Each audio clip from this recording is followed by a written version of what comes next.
Hello YouTube, Insane Jay here. Today's video will be a quick rundown of the two new types of rails in Minecraft. Now Notch recently tweeted out that the old version of boosters, the version where if two carts hit each other they would go faster, is going to be discontinued. He literally said the bug has been fixed. So, it's best if you get a quick rundown of what these new kind of booster type rails will entail for you guys when you start trying to use them. So the crafting recipe is a little bit difficult, but you can look that up and get that in a second. So I'm going to talk about the true implementation of them. So first off, we have just a couple rails with 2 blocks at the ends of them, and let's see. Right now, in order to make myself go from one end to the other, I'd need to place some sort of a dual ramp here with velocity and all that stuff. That would be how I would do it without the new version of minecarts and the new version of tracks. Here is a booster track. Now this booster track looks very nice and shiny, but it is also very, very practical. Placing them in a row or just one before you start will be the perfect way to begin them. And in order to enable them, placing a redstone torch will let them carry. You can see that the middle is as if it's a redstone trail, the edges are gold, and then you have the iron actual tracks. So if I were to place my cart right there, you'd see it would shoot to the other side, gaining momentum with each shot. So this can be a lot of fun if I do it. Sit on, boom, and you can see it carries you a long way. I could probably be flung off into my Minecraft server town if I were to go ahead and attempt that. Okay, so the next part will show you that indeed using a ramp used to be kind of tricky, but now it's very easy. So I'm going to place 2 boosters in a row. A little redstone torch, and oh, whoopsie, went in the wrong direction. I have backups. It's going in the wrong direction. Okay, well, that's an easy to fix problem. We'll just place one right here and start on this end instead. Sorry about that.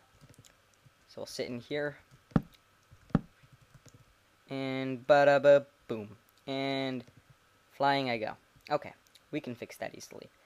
Back up onto my platform. Now let's review the detector rails. Now those booster rails are pretty simple and they use redstone torches, but as you can see, they're pretty linear in what they can do.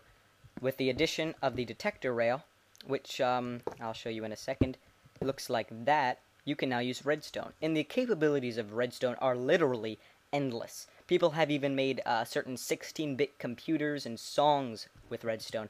And if you can do that in Minecraft, then, you know, I'm pretty sure you can do anything.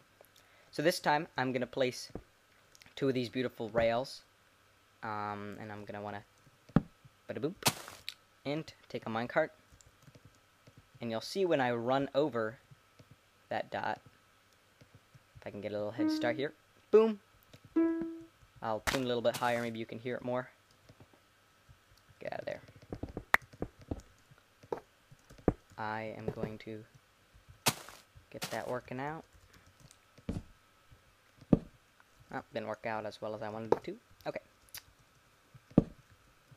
So let's do this now. See what it does. See what it does.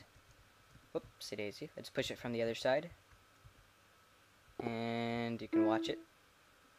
See, it lit up and made this activate. So with boosters that can work pretty straight, flat form, boosters that can work with only one to go over a ramp, and boosters that can now shoot you forward, hit you into a redstone switch, and make something activate, the possibilities are quite endless. Now, the supplies, of course, for these, involving gold, redstone, and iron, can be pretty tedious, but in the end, I feel like it's going to be a lot more successful. I feel like people are going to feel a lot more accomplished with their work once they're done building a big minecart track with this. While we're here, let me just give you a quick overview. My Minecraft server is working out well. You can see those 2 people hanging out over there. We are building a whole main town area. We have all the operator houses. We have permissions set up. I used to have a whitelist enabled. Now there will be no whitelist. Instead, only ranks. So you can only build if you get promoted. So, I mean, that's cool. You get to explore. But, you know, there are no huge blocks in the way. So I hope you enjoyed this video. I hope you use those detector rails and whatnot to use. If you want, you can post a video response to this, and you might be entered into the giveaway to win a Portal 2 copy or Portal 1 or something around those lines. By the way, that contest has been, you know, postponed for right now. But I'll get to that in my second channel. Enjoy. Have a great week, day, year, whatever.